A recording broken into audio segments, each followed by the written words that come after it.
Hi, stealing is generally a no-go, right? It's just common sense. Taking stuff that doesn't belong to you is plain wrong. But here's the twist.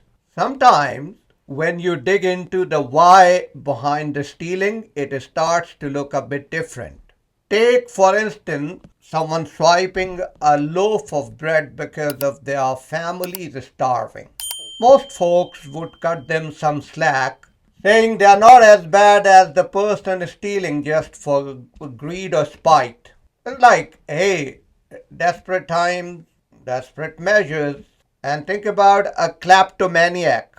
A kleptomaniac is someone who can't help themselves from snatching stuff. We can't really blame them for that, can we? It's not like they are doing it to be mean. In fact, we'd probably nudge them toward a therapist to get some help. So yeah, stealing is bad, but sometimes when you peel back the layers, it's not always black and white. But seriously, why lay the blame on the kleptomaniac? I mean, how can we even justify holding her morally responsible for what she does? Here's a solid reason why we shouldn't. She's not in the driver's seat for her actions. She's dealing with this psychological issue that's got her behavior on autopilot. It's kind of like those cases where they acquit folks due to insanity. When you're not calling the shots, it's pretty hard to say you are responsible for what goes down. So here is a wild thought. What if none of our actions are really under our control? I mean, what if the whole idea of us choosing stuff is just an illusion and we are as blameless as someone who is seriously mentally ill? Preposterous? Maybe. But think about it for a sec. It's like questioning whether we are just puppets on invisible strings doing what we are told and not really the ones making the decisions.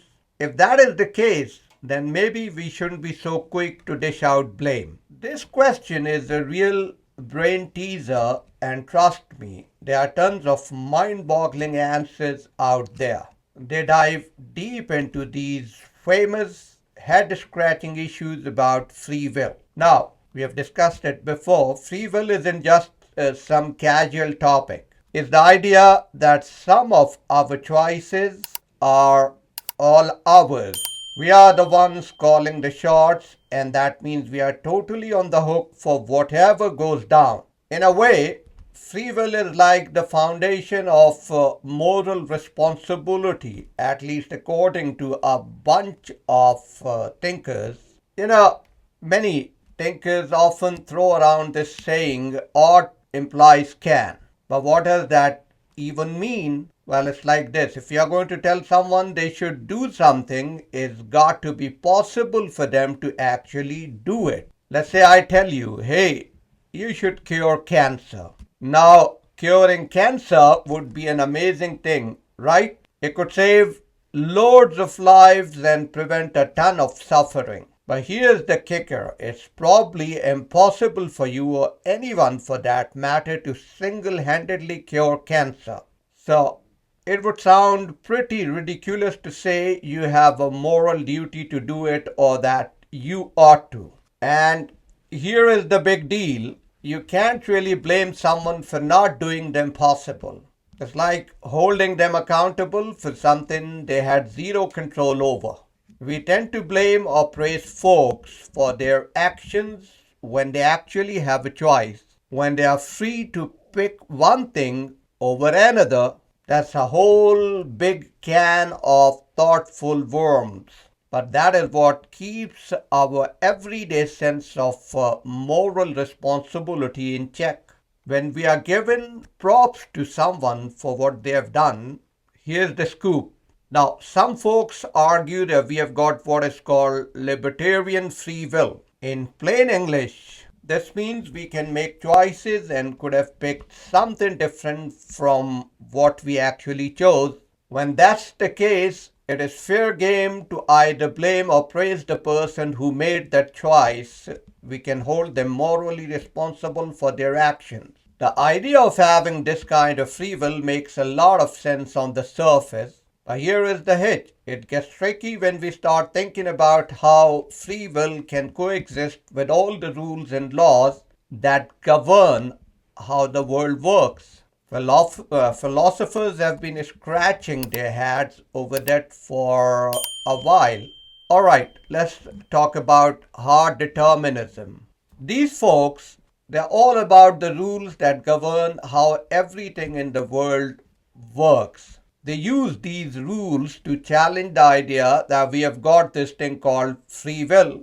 And it's the same kind of free will that both they and those libertarian types agree on. Here is the deal, according to hard determinists. Every single thing that goes down can be totally explained by looking at what happened before it. So even though it might seem like we have got choices, in reality there's only one path that's going to be taken for any decision we face.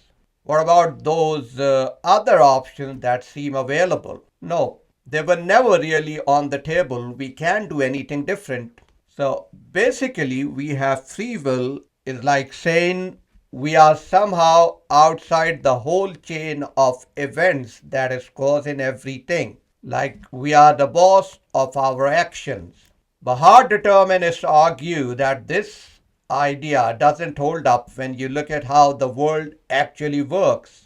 So, alright, here is where things get interesting. The hard determinist might look at all this and say, see, moral responsibility is just a big fat illusion. Or they might try to keep the idea of moral responsibility alive even in the face of determinism. Now, the folks known as compatibilists are all about the second option.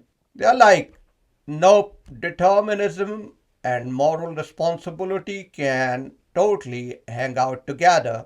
They argue that by looking at what's going on inside a person, like their thoughts, emotions, desires, we can still hold them accountable for their actions. So in other words, if your actions line up with your own beliefs and desires, you're fair game for some moral responsibility. Here is the thing, even when things are as deterministic as it gets, some situations still give us this strong feeling of responsibility. So it's not just a bunch of philosophical mumbo jumbo. It kind of lines up with how we naturally think about this stuff. Now, these strong feelings of responsibility can be so persuasive that even some hard determinists start thinking differently. They take a revisionist stance, which means they acknowledge that in theory there is no real basis for talking about moral responsibility. But here's the twist. They say, you know what? It might not be legit, but it's practical. They argue that even though morally holding people accountable might not make sense in the grand scheme of things, it is still super useful. Imagine if we tossed out the whole praising and blaming deal, it could lead to total chaos. So they are like, yeah, it's kind of an illusion, but it's an illusion that keeps society running smoothly. Alright, now some folks are all in on this idea that determinism and moral responsibility just can't be friends. And get this, it's not just one camp. Hard determinists and those free will living libertarians can both be on team in compatibilism.